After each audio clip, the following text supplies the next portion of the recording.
Stop. This Charles Band production doesn't deserve an intro, it doesn't deserve a theme, okay? Let's just go to the review. Welcome to entering the public domain, where you can find movies to enjoy or mock for the low price of downloading time. Usually. There is nothing redeemable about this movie. Whatsoever. This 1977 abomination was the 5th film ever produced by Charles Band, a man renowned for making horrible movies enjoyable one way or another. At this point in his career, he obviously didn't know how to do that. Now, I joked in Horror Express that misspelling Christopher Lee's name was a bad sign. I was wrong. A real bad sign is when Lee himself goes on record against the movie. Here's his quote. "Some of the films I've been in, I regret making. I got conned into making these pictures in almost every case by people who lied to me. Some years ago, I got a call from my producers saying that they were sending me a script and that 5 very distinguished American actors were also going to be in the film. But it turned out it was a complete lie. Appropriately, the film was called End of the World." I can't even give a proper recap of the plot because it makes no sense.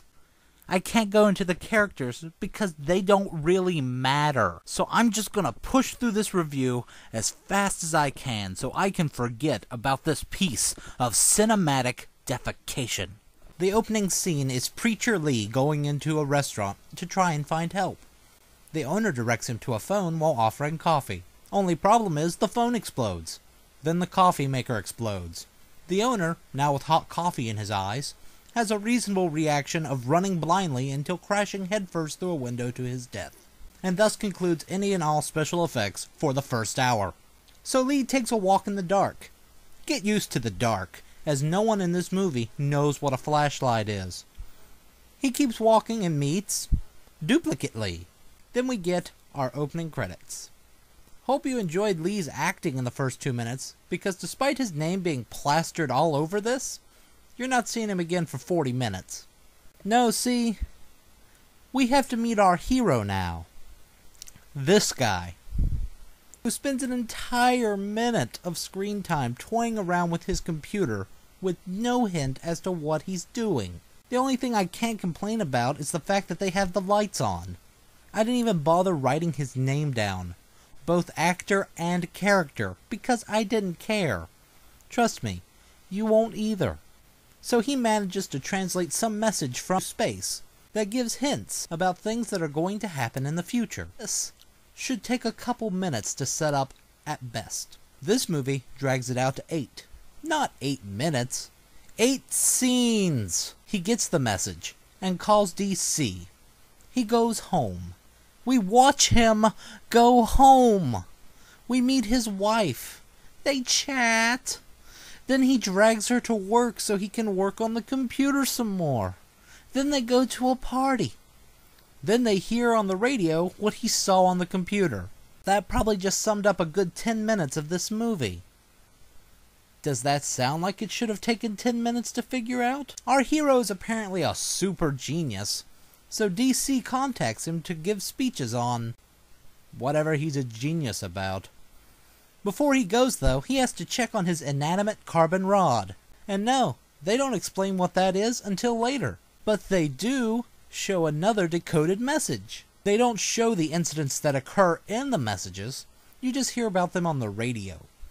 Showing them requires a budget. Super Genius manages to find that the messages are coming from 2 different places. He wants to check out these places, and his wife agrees, because if she didn't, even less would be happening. So our power duo go to the first place.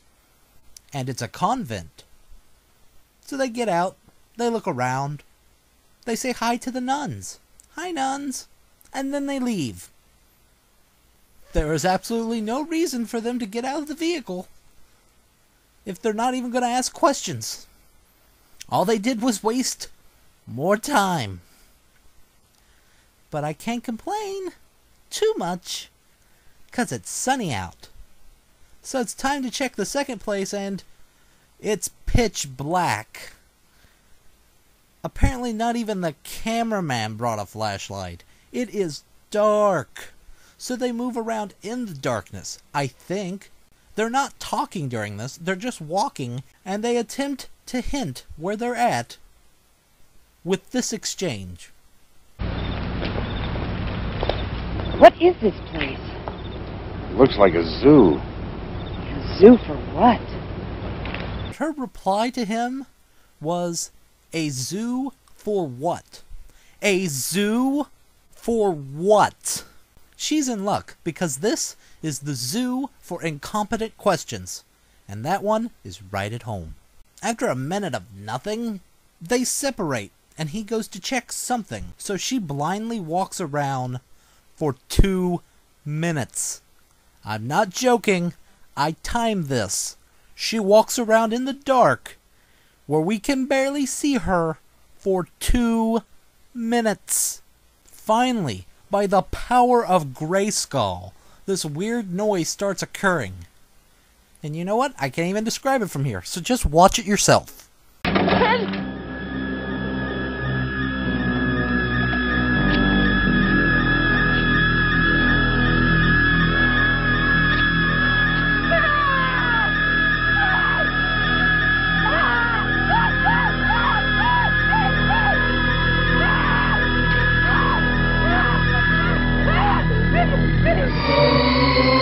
The audience is now deaf. Did you understand that?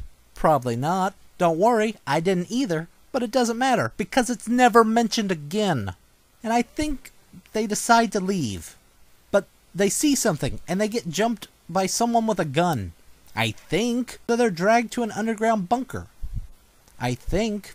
I hear the sounds of footsteps on stairs. I don't see the stairs because it's pitch black. And they meet a new guy. But he's not a new guy, you see, because Super Genius called him on the phone at the beginning of the movie. But apparently they don't recognize each other until the other guy takes Super Genius's wallet and looks at his ID. Inside the underground bunker, they discuss with the other guy how he tracks Russian messages in space. It doesn't really matter. I even zoned out during the scene. And you know why I know it doesn't matter? Because he's never seen again. So after that, they decide to go back to the convent, and we show them arriving. I don't know why we need to show them driving to the place again, since we showed them driving to it the other day, but I guess it was crucial. Anyway, they ask to look around, and we finally re-meet Lee. Hallelujah, an actual actor. They look around for much longer than the movie should allow them to do so, especially since they find nothing. And there's barely any dialogue within this searching. I hate you, movie. So he goes back to the computer lab. This hurts, okay? Shock, shock, the alien messages are now talking about him and his wife. So they decide to sneak in, obviously at night, so that we can't see anything. They're immediately caught, and they're drugged to an alien room with a whole bunch of weird flashy objects of mystery. Just random things that flash, because different flashing colors mean alien. Then see Lee have another Lee go to a triangle-shaped thing. A red triangle appears and kills other Lee. And look at that face! That's the face of a man doing what he has to in order to fulfill an agreement he was tricked into. We find out that guy was actual Preacher Lee, and the remaining Preacher Lee is an alien, as are all the nuns. Since so much time in this movie has been dedicated to darkness and watching people go places, this scene exists to vomit exposition all over the viewer. They just pour it all out right here, and it makes absolutely no sense whatsoever. Listen to some of this. Obviously, everything in this room has some connection with velocity-time relationships. Exactly. Interstellar travel. There was a malfunction in negative velocity.